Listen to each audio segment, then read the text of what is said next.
Broads Media.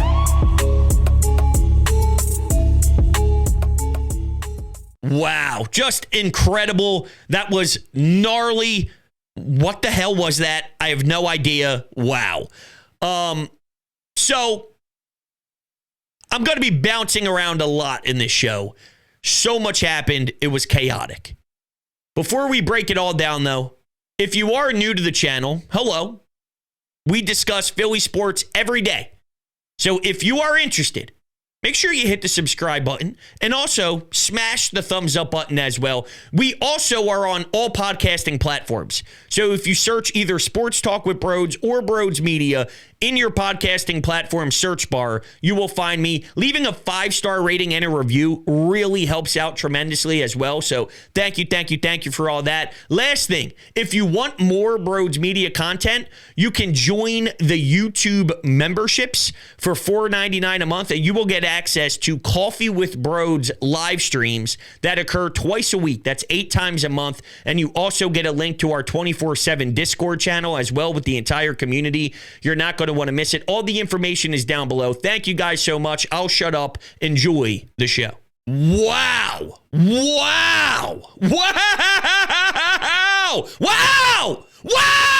This might be a 30-minute show of me just saying, wow!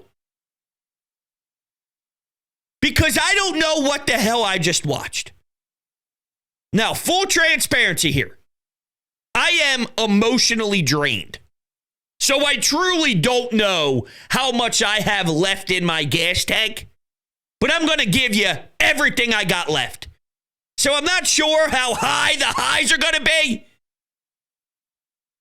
but I'm leaving it out there. Just like the Phils did today to squeeze out a Game 2 victory and to send this thing back up the Queens tied.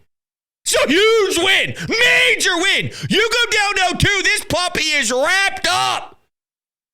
It's over. You win this game, now you think, well, Aaron Nola, Game 3. Zach Wheeler potentially at the back end here too, if need be.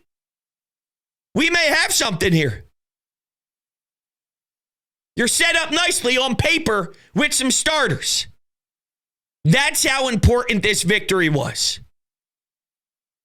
Potentially saved the postseason run. We'll talk about the bad bullpen. We'll talk about the first couple of innings where their offense looked as tragic as we've seen. But there's something to note here. The Mets had a game plan, and it was, we will not have Bryce Harper destroy us. Now, Severino said, I have other plans. And that's what ignited the fire and ignited all the fans to get back on their feet and start going bananas. And it helps when Nicky Fourbags hits a bomb of his own to tie it up. As electric as Bryce was for the 2-run blast, you were down 3. It's now a 1-run game. Something happened to my body that I can't even explain. When Stott had his triple, I was shaking. No. Not just shaking because whatever, enjoying the moment. I'm talking about visibly. Is that a word? I don't know. I looked like something was wrong with me. I looked like I wasn't going to make it. With Stott and that triple and Nick's solo shot to tie it up for the second half of the back-to-back with him and Bryce. That was gnarly. But here's my point of it all. The Mets had success in Game 1, throwing all sorts of slop towards Bryce and attacking Trey, attacking Nick. And reality is, in my eyes, this was all about the Phillies constantly shooting themselves in the foot due to a lack of focus. Nick chasing trash, that's a Nick thing more than it is, whoa, look at what the Mets have out there. Wow. No, Nick, get your head out of your ass. falling for all the nonsense. Now, credit the Mets for doing something that they know will work, but it's not because, I don't know, let's look back at Zach Wheeler's effort. Zach Wheeler is so gross and so filthy and so fucked up that the Mets don't stand a chance. Even if the Mets have one of their best approaches, Zach Wheeler counters. If Nick Castellanos and Trey and some of these guys in the box don't go after pitches that are not even close to the zone, the Mets can't be effective. Zach can counter your good approaches. That's the difference. It's on the Phillies. And what this now does is it throws a wrinkle in the Mets' plans. There's two ways for them to go moving forward. Option one is you play the game again. You go right back to the same well. Okay, fine. You did it, Nick. Now do it again. Do it on the road when the crowd isn't behind you. Now there's no sarcastic cheers that might snap you into place. There'll be cheers, but it'll be people cheering that you're striking out again and walking back to the dugout. That's different. But if game 3 on Tuesday goes a similar way where Nick gets 3 hits and Bryce is scoring because he's constantly getting walked and he's getting moved around the diamond and the Phils are putting up runs because of it, and let's say hypothetically the Phillies do win game 3 with Aaron Nola on the mound with which is a fantastic way to be set up right now. Game 4, the Mets season is on the line. And you've already gotten pounded by everyone but Bryce. Do you do it again? Or then are you forced to have to throw pitches to Bryce? And you see what happens when you throw pitches to Bryce. So I know I'm sort of getting a little ahead of the game here, but that's one of my first thoughts as we sit down and absorb that. Is all right. The Mets laid out their blueprint. It worked game 1. It didn't work game 2. And for me, this is a Phillies problem. I keep getting hit with this. You wanted the Mets, bros. This is why you don't ask for the Mets. This isn't about the Mets for me. And I took calls all throughout the week where the Phillies had the bye, and we were discussing, would we rather see the Brewers? Would we rather see the Mets? And there were a good portion of the fan base that I thought had a really solid feel on this. And their take was similar to what I'm about to lay out. It's less about the opponent, and it's more about themselves. If they play the way that they are capable of by being stronger in the box and having a better feel for the game offensively, then they'll be okay. If they try to do too much, if they're overcomplicating, if they're trying to get 5 runs on every swing, if they're allowing the pressure to take them out of their original element, then it won't be pretty. And I believe that. The Mets are scrappy. You see it. It's the 9th. It's the 8th. Their OPS is through the roof. They will continue to fight. And the Phillies bullpen is a problem right now. I don't know how Vientos got that ball out of the park. That's nutty as hell. That's what they do. Even with them being that, I like the Phillies' chances. As long as their head is screwed on properly. It's Trey, it's Nick, it's the people surrounding Bryce Harper. It goes farther than that, though. Don't get me wrong. You're not in this position without Stott, and there's been a bunch of criticism surrounding the daycare in general. Bryce and Stott came up large. You need that. You need others, too. But it starts with 2, 3, 4 in your lineup. That's where it begins. Even JT just putting the dribbler in play to get Bryson Stott in was so massive, considering the 2-run shot by Vientos tied the game instead of the Mets then having a 1-run lead. I thought the Mets got a little too cute with the Edwin Diaz stuff. I think they overthought it a tad. And then, however they handled the Severino in his last little run, I don't know if they said, have at it. They sent him, essentially, saying, you know you don't have much time left in this game. Here's the nod. Reach back. See what you can do. And if that is the case, you got boned by it big time. There's a lot here, okay? I'm probably going to be bouncing around because so much happened. It's hard to stay within chronological order and really, really figure this thing out. I mean, when Bryce hit the ball in the ninth that just went foul, my entire heart skipped 73 beats and sunk all the way into my genitals. Don't get me started on when Kyle Schwarber check swings and they call him out, and I was pissed because I don't think he went. Now, the broadcast finally came back. One of the shittiest broadcasts again. What do you know? Surprise, surprise. We finally got a better replay, and maybe you can convince me that he did check swing or that he did go through with it and it wasn't a check swing. But man, was I heated. And you know what else can't get lost in the sauce? How about Harper's defense over at first, flashing the leather a few times when the game was a drag? Because it felt like a legitimate copy from game one. The crowd was dead. I'm starting to contemplate if CBP is even a hard place to play in anymore because dating back to last season and then game one of this series, you're losing 3 straight games and you're on trajectory to lose a 4th straight game. And I'm going, maybe it's not it. And it's no disrespect to the fans who spend the money, who try their hardest to create the energy. But when the product on the field is as silly and as demoralizing as it was, as dead as it was with no pulse whatsoever, you can't rise and just cheer and think that automatically injects into them.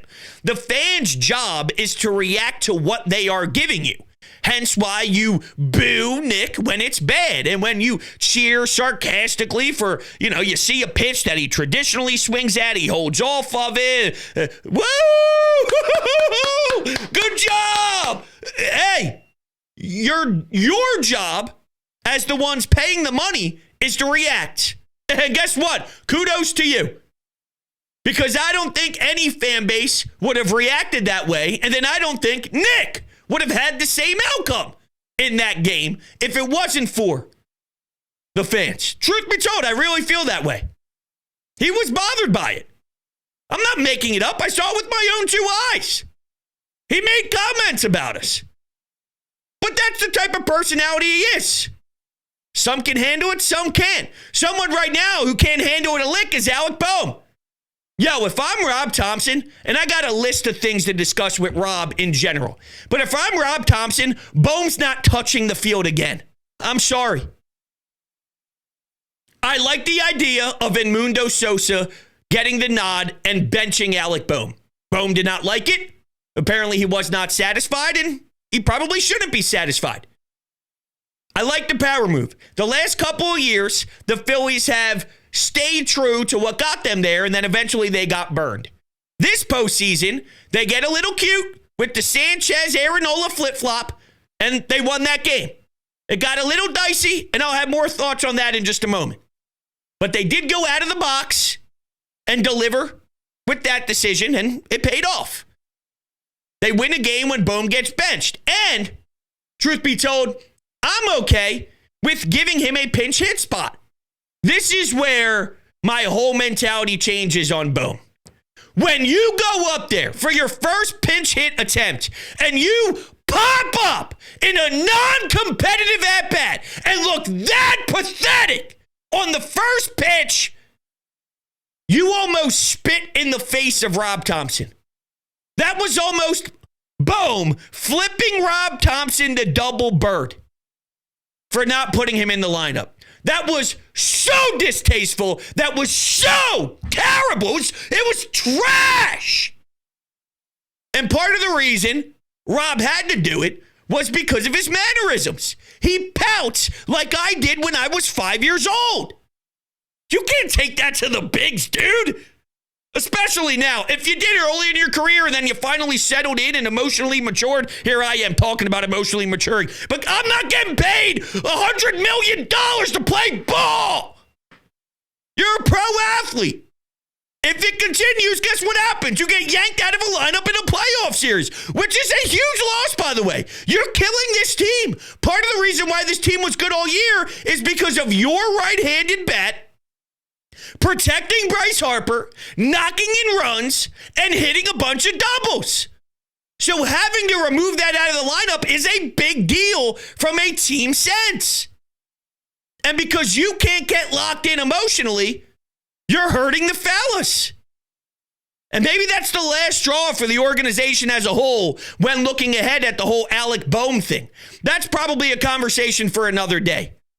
But that first pinch hit at bat, don't get me started on the second one, which was another pop-up in a non-competitive situation over to the first base side. Enough's enough. Even with the Mundo Sosa having an error early in the game and then a base runner gets to second. Sorry, Bohm. The way you approached the plate in those at-bats was so disgusting. To me, it looked like you were still pouting and crying and mad and angry. You showed it in a baseball sense. And if I'm Topper, I'm taking that to heart. Because it was questionable. Do you even bring him in here? Is it even worth giving him a chance? And I say yes, because he is an important bat. Maybe, just like Nick was all fired up, maybe this could bring a sense of urgency to lock in and figure it out. Here you go, kid. And that's as bad as it can get for Alec Bohm. Just saying. And kudos to Rob for keeping Nick fourth. Because I know a lot of fans didn't want to keep Nick fourth. I liked putting him fourth originally because of how consistent he was all year. And I liked him keeping Nick fourth today. And it paid off dividends. Hey, look, we'll continue talking about this all. But first, I am going to tell you about my friends over at Garage Beer. No bitterness. Beer that tastes like beer. Definitely not an IPA. I got a bunch of them in my fridge that's staring at me in the face right here next to my studio. You open up those doors and it's just 3,000 Garage Beer staring right in my face. Do not be a fool. Check them out. There's only one beer to drink, and that's Garage Beer. Okay, so the Estevez in the 8th, Strom in the 9th debacle. That 8th was so smooth for Estevez, and I actually wrote that down on my original notes as a potential momentum swing because of how easy it was and because of how quick it was. I couldn't believe it. When they got the third out, I was so dumbfounded on how quick it went that I went, really? That was 3? You got 3 that quickly? Wow! You brought in Estevez for that reason, to close out games. I didn't like it. And Strom's getting beat up. Kerkering's getting beat up. Ruiz is getting beat up. You got to dig deep. I was told by a lot of you that I was overreacting by the 1-0 lead that Hoffman blew and a lot of the bullpen blew in game 1. You got to hold down the fort in 1-run games. Well, in this particular effort, they get 2 runs to work with, and they blew that too. You have to bear down at this time of the year. I would have honestly tried to allow Estevez to go that 9th. And this would be my last thing on Estevez and the bullpen and all. When you think back to the deadline, what are we discussing right now? Protection for Bryce. Right-handed bat. And bullpen, right? Estevez, fine trade deadline acquisition.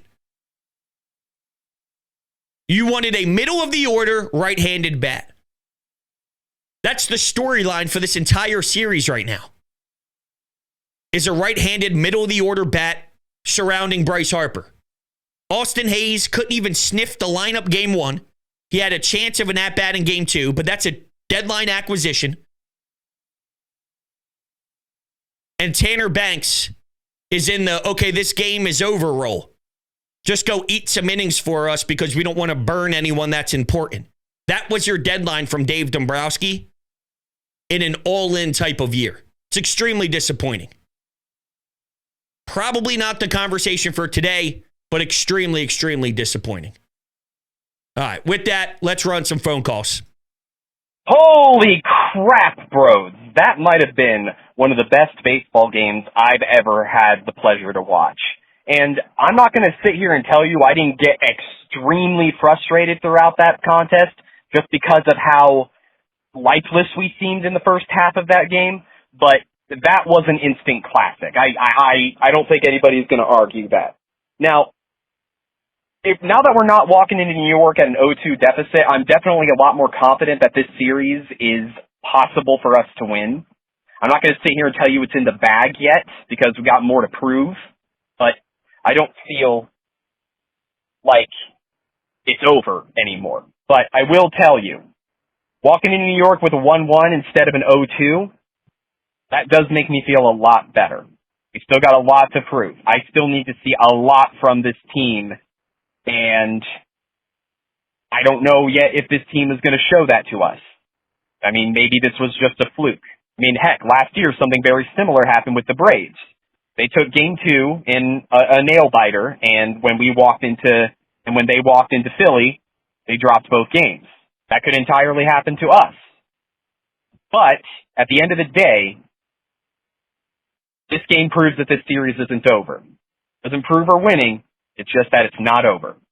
Yeah, I mean, look, I get it. I do. It wasn't the most insane beatdown ever. It was war, right? It was two teams going back and forth, and the Mets proved that they can hang around with you and they're never going away. And whenever you think you have the game and you're going to your bullpen in the ninth with a couple run lead, you better hold your damn breath and really hunker down, because if you don't, you're probably going to lose. If not, have to force extras, and then you're using more of your bullpen, which impacts a following game, and they're going to make it very difficult for you to pull this one out essentially at the end of the day. And it wasn't a win that was so inspiring that you dominate them, win 11-3, and you kick their ass so badly that a steel-toed Timberland boot went right up their asshole. It wasn't that aggressive of a win. You know that this is going to be a very toxic game 3 and probably another swing of emotions that you don't want to sit through for 4 hours. Topper once said 4 hours of hell is like playing at CBP, right? Well, how come it's 4 hours of hell for me?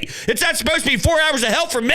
It's supposed to be 4 hours of hell for the other team. But to your point of, you never know what happens using past experiences. Yeah, I mean, think about it. When they played the Diamondbacks in the NLCS, I thought the series was wrapped up and over after game 2 here in Philly. The Phils pounded them, right? And then you go to Arizona and the Diamondbacks take 2 out of 3. Now you're forced to have 6 and 7 at home. It's this weird environment of what would it be, 3 and 2 at that point? And then what happens? You absolutely shit the bed. So you don't know when that's going to happen, if that's going to happen, how the rest of this puppy shakes out. Winning this game was massive, massive. And I love the fact that you got Aaron Nola on the mound. I was shaky for the Sanchez thing, especially when you lose game 1. And this was the way I was talking about it in my own mind. So this is the Sanchez convo I wanted to have.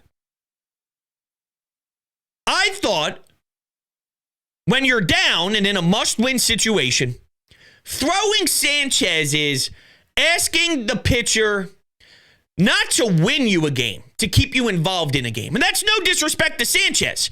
5 innings pitched, 2 earned runs. I think he pitched very well, all things considered. Look at the role he was in last year and the role he was just asked to be in today. That is a big monster change for Christopher Sanchez, and he proved himself very well. Aaron Nola's ask, though, is to win me a game. Wheeler and Nola, win us the game. Sanchez, keep us involved in the game. 2 totally different asks. And with the season potentially on the line, I felt uncomfortable with game 2 being a keep us involved in the game mode. With that said, the payoff, if you were to win with Sanchez, you are set up beautifully for game 3. Because now in game 3, we have a win us the game type guy instead of the keep us involved in the game guy. So I think the payoff worked. And the reason I say that is, now you got to bring in Ruiz. Now you got to bring in Kerkering. You look at the first 7 innings of the game, and Sanchez, Kerkering, Ruiz, with the season on the line, it's a little for me. And they both allowed runs. The 2 bullpen arms you tie it 3-3, and now it's 4-3. Instantly with the blink of an eye. You needed a shutdown inning. They can't get any shutdown innings. These bullpen arms are getting annihilated at will. But this is what the team showed you today. They do have balls. They do have balls, because if they were the team that you thought they were through the first game and then the first maybe 4 or 5 innings of this game in particular, they roll over and die here. They do. They don't make this thing competitive. They don't fight back. The Mets took your soul maybe 2 or 3 times in this game, did they not? First off, the first 3-0 lead was demoralizing because you're already tense and now you have to fight back. But they do, to their credit, because of their big stars and their big money men.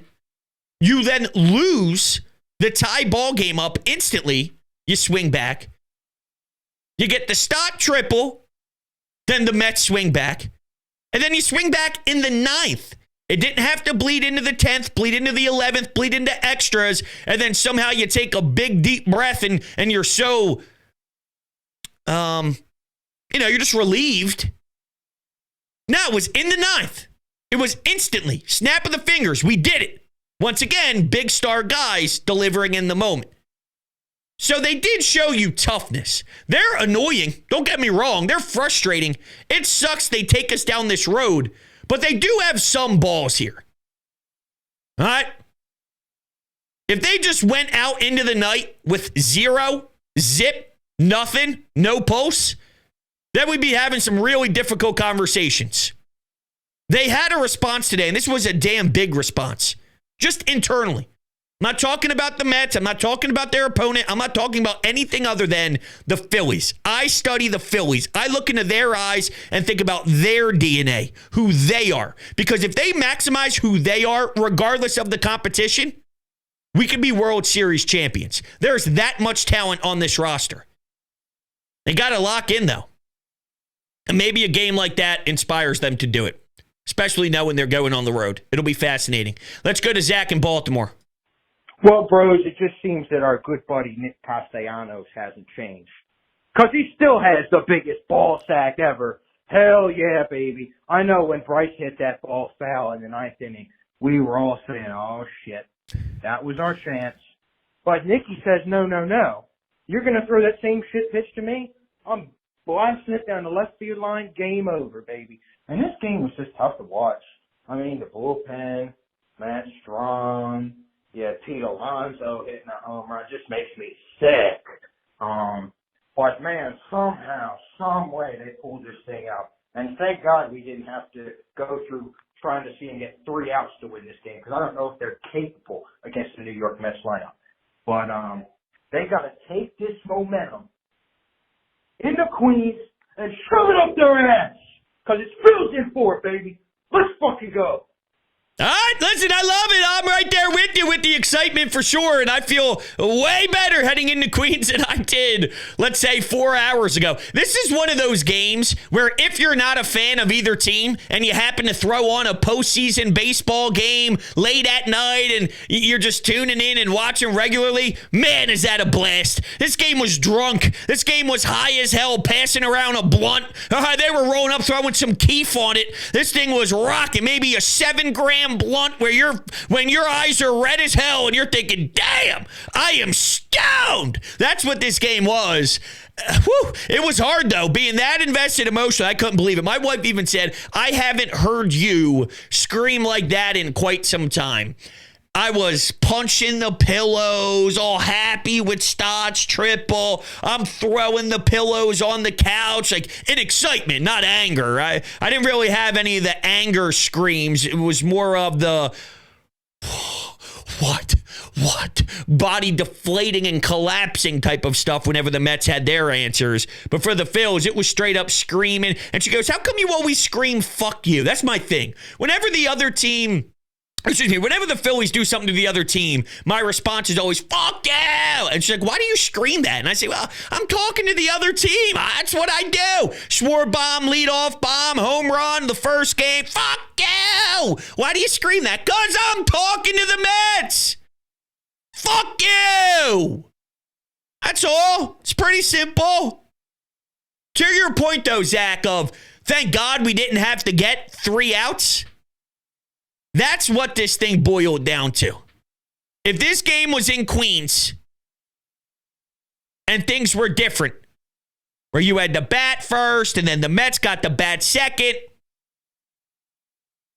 When you watch basketball, sometimes there's a fourth quarter in the final 2 minutes. It's bucket, KD, Embiid. Guys are going back and forth, right? And then it comes down to, well, there's 12 seconds left on the clock. There's a timeout called, and it happens to be Sixers ball. We're winning this game. Maybe that's a bad example because everybody hates the Sixers. But you get my point. LeBron, KD. Whoever gets the ball last is going to make the shot, and this puppy's wrapped up. This game, whoever had the final at-bat was going to get the W secured. Thank the Lord this was a home game. That's fair. That's very fair to bring up. All right, we'll take one more call, and then maybe tie a bow on this. Bros, I can't even believe what I just watched just now. That was one of the best games, postseason games I've ever seen. For it to end like, I don't even have any words, man. I said before the game, Castellanos has to be the most important hitter in this series because they're not going to try to pitch to Bryce Harper. They don't. They want anybody else to beat him besides Bryce. And Castellanos, he struggled the first couple at bats, but once he hit that homer, man, I mean, that was one of the best games I've seen. Stott with the clutch hit on his birthday, man, playing great defense to save a run. I don't even know, man. Christopher Sanchez pitched great. He was great today. He was as good as you could possibly expect from Christopher Sanchez. The only concern that I possibly have, and they need to be better, is the bullpen. The bullpen has to be better starting on Tuesday. Because if we want to do what we are expecting to do, which is go win a World Series, the bullpen cannot be like this.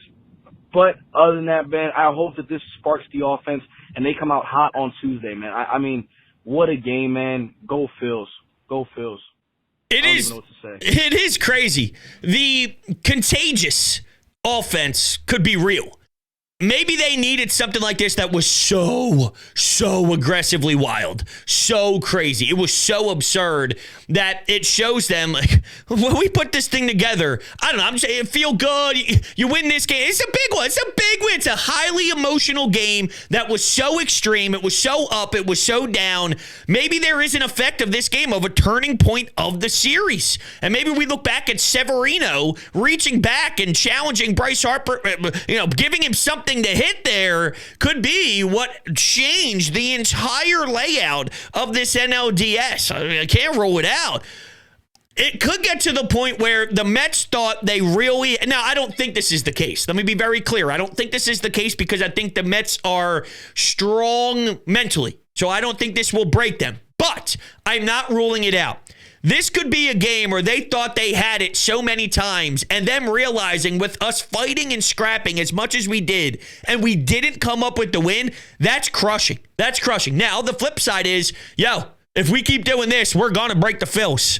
You can tell that they don't want any piece of us. They don't want anything to do with us. And the second we get to their bullpen, even if Aaron Nola is throwing a great game, even if Aaron Nola is throwing a gem, all we got to do is get him out in the 7th inning and we go to work in the 8th, in the 9th, we go to work in the 7th. We will shred them to pieces the second Hoffman-Strom come to play.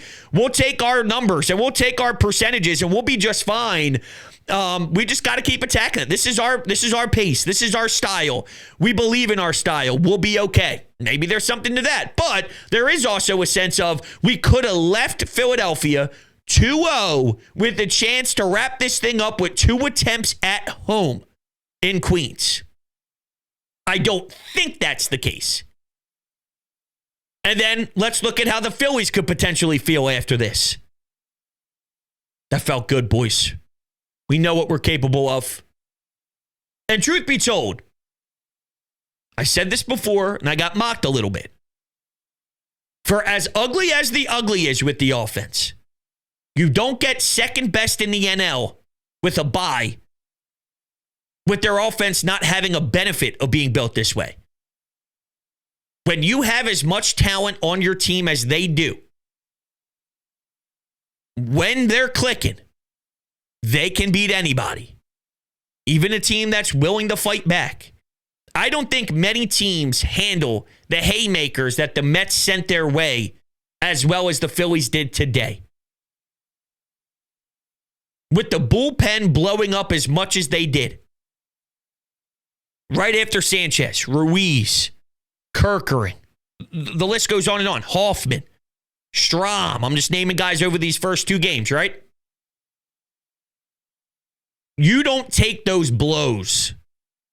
Well, let's just look at game 2 in particular. So remove Hoffman. But you don't take those blows as frequently as you do and still win this game unless there's something special in there. And the offense showed you that it's in there. And the question becomes, how are they going to approach Bryce the rest of the way? And if they continue to say anybody but him, and if Nick steps up, we're winning this series. If they continue to say anybody but Bryce and Nick flails at crap, then we lose this series. It comes down to how committed are they to not chasing? Because if you don't chase, then they're eventually going to have to adjust because they're just going to keep walking you. So if it's constantly in the dirt and you lay off, they're going to have to challenge. And if they challenge, guess what? Nick hits a home run.